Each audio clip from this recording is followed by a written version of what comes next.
Manantena anao hamiratra tsy hoele Foko mientanentana misaintsaina izany fotoana izany toy ny masoandro vao mihiratra Maraina izany Mandroso miadana ka mandravaka ny tontolo andro Tena hafa mintsy satria tiany hono ianao lay nofinofinao anio sotra hoe lindray androany asandra toy ny fanantenany findray andro ho any an-tanany tena ho tafitatsy hoe matokisa hatrany hatrany reseno niketsy ny alahelo sy tomany zarao fifaliny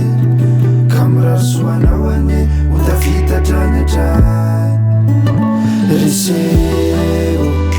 niketsy ny alahelo sy tomany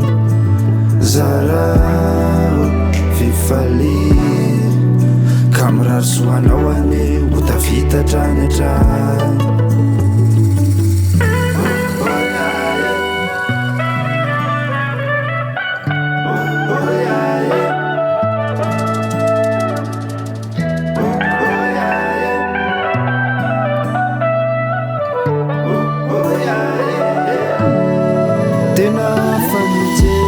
satria tiany hono ianao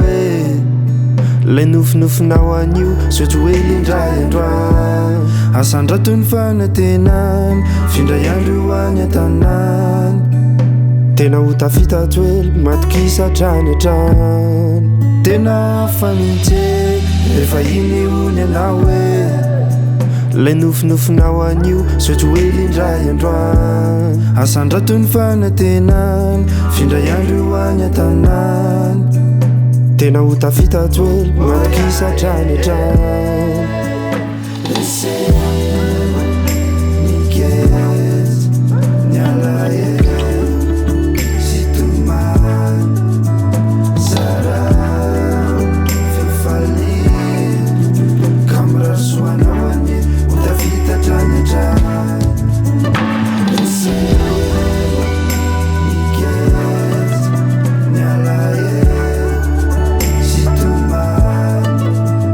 zarao fifaliny ka mirarosoanao ane ho tafitatrany hatrany eny amin'ny manodidinanao reseo ny tavatra reseo ny alahelo zarao ny fitiavan'i Kristy ka mirarosoanao ho tafitatra